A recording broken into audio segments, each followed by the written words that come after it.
Ajandaan kiyya jalqabaa ajandaa amma bayaa jiru mootummaan Itoophiyaa mootummoota gamtooman Awurooppaadhaaf waa'ee Eertiraa walitti araarsuu irratti gaafii gaafatee jira ka jedhuuf kanallee anatu isinitti hima deebii quubsaa isinii qabaa jechuudha. Inni biraa ammoo lolli guyyaa har'aa raayyaa keessatti bulchiinsa yeroo jeneraal Taaddasaa Warradaa irratti banameedha. Loltoota tamiin loltoota raayyaa warra natsaa mareeti jedhu. Loltoota ijoollee TDF warra guruppii Geetaachoo Raddaattu jeneraal Taaddasaa Warradaa irratti lola banan. Kanarrattis bal'inaan isinii himna. Gama biraatiin odeeffannoon biraa mootummaan Itoophiyaa ilhaasaa tokkotu amma deemaa jira sooshaal miidiyaa kanarra. Mootummaan Itoophiyaa dhimma ulaa galaanaa Asab irratti olola oofee xilaata ofitti baay'isaa jira malee xilaata ofitti kaasaa jira malee dhimma ulaa galaanaa irratti onni irraa waan kana godhuufi miti. Mootummaan Itoophiyaa humna ittiin Eertiraa loluun qabu. Mootummaan Itoophiyaa humna ittiin Eertiraa wajjin waraana geggeessuun qabu. Kanarratti yaada deemaa jiru jira. Kanarratti bakka waan hin lolle tokko irratti albeen baafatanii waan jiru tokko haala sanii wal qabsiisanii nutis akka hubannoo qabnutti dhugumatti mootummaan Itoophiyaa Eertiraadhaaf waraana Eertiraadhaaf wajjin loluun qabu. Mee fakkeenyaaf Eertiraa biyya guddoo wayii gootaniitiin warri Itoophiyaadhaan as faraarra'uu barbaadan fakkeenyaaf jechuudha. Unatnoo dubbiin kun dhugaadha amma isin biratti moo aguma san ebalu waan san dubbate haa jedhaniifi tokko farratti Eertiraan mataan isii Itoophiyaan har'a lafaa kaatee waraana lafaa qabduu miti waraana addisii yoo ijaarte Eertiraan Itoophiyaa injifachuu hin dandeessu. Araat nati isii tan ofitti hima. Lammaffarratti Itoophiyaan Eertiraa wajjin waraana seenuun barbaaddu Dr. Abiyyiin Ahmad yeroo isaa bitachuudhaaf propaganda oofaa olola oofaa warra jettan qophii Dr. Abiyyi Ahmadin beeytaniif. Dubbiin akkuma Facebook irraa fi YouTube irraa TikTok irraa lafa dhiitan kana qophii mootummaan Itoophiyaa godhe beeytaati. Fakkeenyaaf Dr. Abiyyiin Ahmad isa kana tokko kanarraa isinii dubbanna haasawa lammaffaan kan irraa isinii haasofnu ammoo mootummaan Itoophiyaa jedhan gaafii mootummaan Itoophiyaa dhimma ulaa galaanaa irra gaafachaa jiru akka guutumatti Itoophiyaan ulaa galaanaan arganne gaafii godhuudhaan kana ka jedhu een warraa bashaati. Unatnaa dhugaa dubbiin kun dhugumatti Dr. Abiyyiin Ahmad mootummaan Itoophiyaa hoggantoonni Itoophiyaa bulchaa jiran mana baree irraa haa ta'u bulchiinsa irraa haa ta'u ogeeyyii haa ta'u muraanota irraa haa ta'u gaafiin isaan gaafataa jiran dhimma ulaa galaanaa kun akka guutumatti Itoophiyaan ulaa galaanaa akka gaafatan duuba afaan isin beeytanii nutti himaa gaaishi. Awwaabar wallaahi isin ajaa'ibu Dr. Abiyyi maan kuni akkamitti waa'ee ummata kana waan isaan jechaa turan isinitti hima dhageeffadha. Gaafa Dr. Abiyyi Ahmad irratti ummata Oromoo kana kaasanii nuti mataa keenya Dr. Abiyyi irratti duulaa baane maan nuun jechaa turan beeytanii. Giddibii laga Abbaay Abiyyiin amma gurgurate amma siritti. Awwaabar ummata ajaa'ibaati bar. Ummata sooshaal miidiyaa kanarratti akkamitti istiraateejii baafnee dubbii uumnee itti fayyadamna jedheetumaan addunyaa nuti amma isaanirraa barree isaan caallee argamne jechuudha. Tokko farratti dhagaa. Amma karoorri isaanii kaleessa Abiyyiin Ahmad giddibii laga Abbaay gurguree nuun jechaa turan.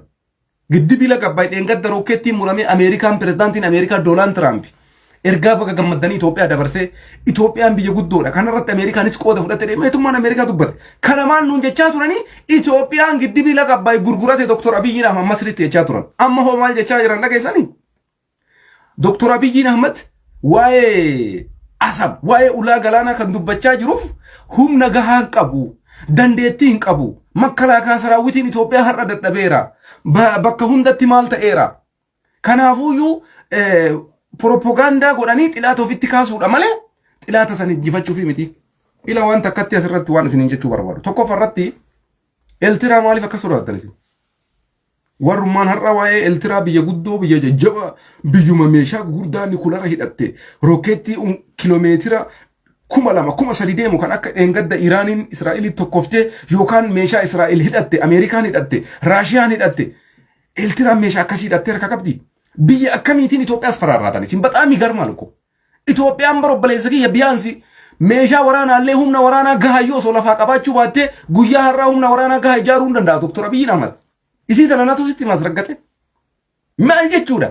Ummata miiliyoona 3 tuqaa wayiitiin Itoophiyaas faraarraatanii sheemiin isin hin qabu. Mee fakkeenyaaf Dr. Abiyyiin Ahmad Eertiraa tuqaa ofitti kaasaa jira Eertiraan dhuftee Itoophiyaa qaxaqqatti. Waaw! Yaa salaam. Dhugama sitti fakkaatu dubbiin kun dhugumatti Eertiraan dandeettii akkasiisan godhattee dhuftee Itoophiyaa qaxaqqatti. Humna maaliin Itoophiyaa qaxaqqatti? Isin ofii sodaattanii nama sodaachisina. Kaleessallee osuma akkana jettan Dr. Abiyyi waa hundaayyuu qaxaqqatee sirreesse. Maal jechaa turtan?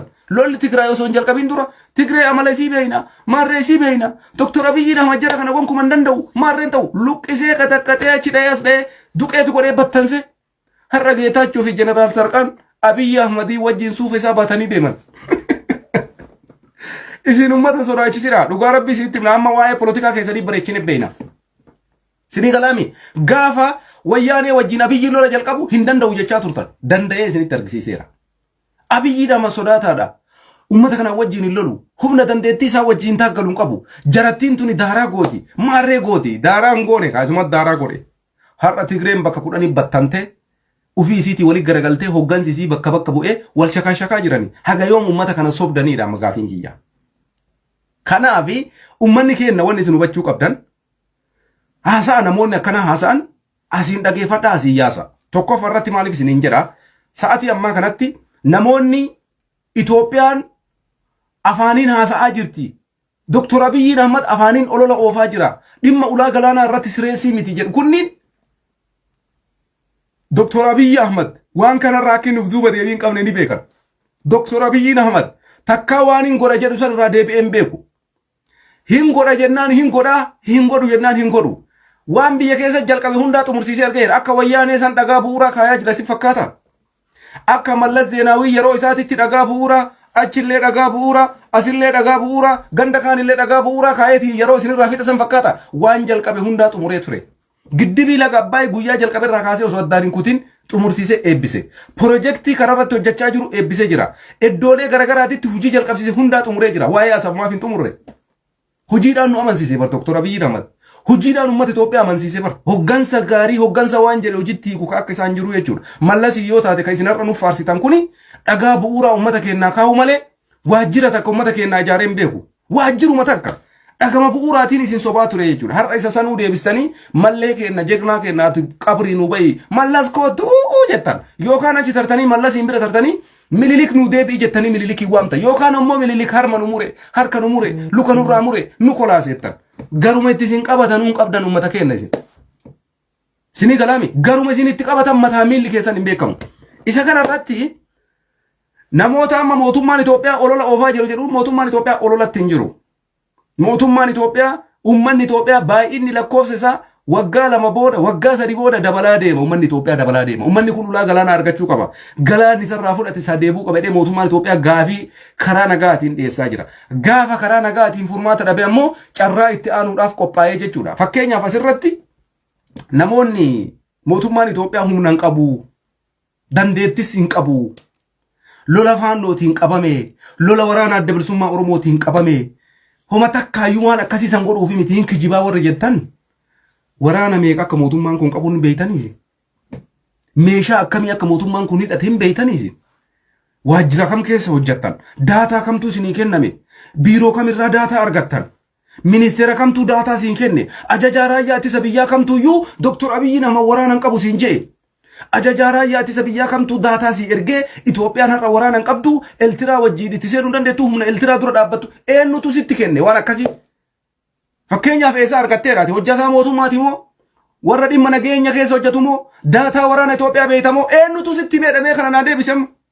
Waraanni Itoophiyaa barabbaleessa kiyya ujoolleen qaqalloon gugurraaleen qeerroof qarreen Oromiyaa ta akka ija barbadaa ta hulluuxee gubbarraan akka bineensa akkana utaaltu takkattiin isii dirree waraanaatitti hin baane bar qophoofteetuma ta'aa jirti. Isii kana beeyta garuu ati waraana Dr. Abiyyiin Ahmad sa'aatii kanatti leenjisee lafaa qabu.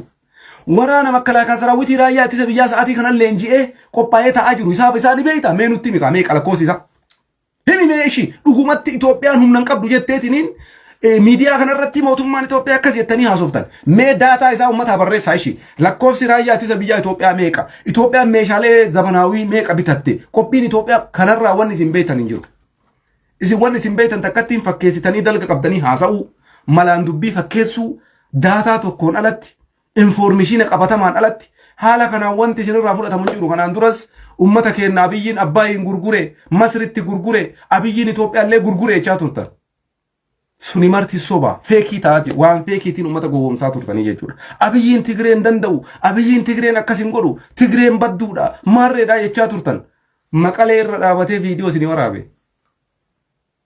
Maal jettan amma isin hin amantammoon fudhatammoon fudhatan jecha kana. Sinikale gatii kanaaf hin burjaajayina uummanni kenna. Mootummaan Itoophiyaa waan Dr. Abiy Ahmed dubbate san fudhadhaa. Dheengadda paarlaamaa irratti. Nuti jedhe Dr. Abiy Ahmed dhimma araaraa BBC titti isinii dhufa dhageeffadhaa asirratti. Haasaa tokko garuu itti isinii xumura. Namoota mootummaan Itoophiyaa warra jedhu jira warra Habashaa. Warra Habashaa jechuudha. Maal jechaa jira warra Habashaa ammoo mootummaan Itoophiyaa dhimma ulaa galaanaa irratti akka uummanummaan Itoophiyaatu ulama galaanaatuun arganne gaafii akkasii gaafataa jira jedha. Afaan isaan ittiin gaafachuu deeman nuun galle mootummaan Itoophiyaa lola labsan jenne bar. Ulaa galaanaa nu barbaachisa. Mastanfashaa uummata Itoophiyaa barbaachisa. Karaa kamiinuu haa ta'u dippiloomaasiinuu haa ta'u karaa kamiinuu Itoophiyaan ulaa galaanaa barbaaddii jedhee dubbataa ture mootummaan Itoophiyaa. Afaan isin gaafachuu barbaaddaniin isuu kiyya bulloo kiyya habiibi yaa qalbi yaa ruuxi akkasi gaafachuu barbaaddeeti. Akkasitti illee namni dhagahu hin jiru. Afaan kamiin gaafatta duuba mootummaan Itoophiyaa illee yoo ta'e afaanumaatii gaafatte kanaan gaafachaa jira. Karaa dippiloomaasiitiin karaa nagaatiin bishaan nurraa fudhatame nuu kennaa dheega afaan isin ittiin gaafachuu deemtan gaafa aangoo qabattan afaan kami dippiloomaasiin keessan kaminni meeqa isin ittiin gaafachuu deemtan. Mootummaan Itoophiyaa illee har'a eenyurrattuu humnaan waraana labsine naamusaan gaafachaa jira gammaatitti dhageeffadha. Xaqilaa ministeer Dr. Abiy Ahmed naamusaan gaafachaa jira. Warri Habashaa ammoo guutumattuuyyuu akka waan Dr. Abiy Ahmed gaafii ulaa galaanaa kana guutuma edaa wallahi arguuf teessan. Warri har'a Abiy Ahmed didduultan kun yoo isin jilbiifattanii isaan rabbii kennan jedhin maal jedhe gurbaan kun naan jaa. Warri har'a waa'ee asabirratti Dr. Abiy Ahmed dura dhaabbattan. Warri har'a waa'ee asabirratti olola garagaraa ofaa turtan. Yoo inni asabiin Itoophiyaadhaa deebisee isinitti hin argisiisin tuqna jedha. Tuqna jedhe. Guyyaa har'aa kanarraa viidiyoo achi kaaye. Maal jedhe Profeesar Ahmad Cululleen jedhe achi kaadhu abbo. Achi kaaye yoo isin hundi boolli isin fuutuun dhabamin yoo osoma akkanatti saalfattan osoma tasha qaqqamtan osoo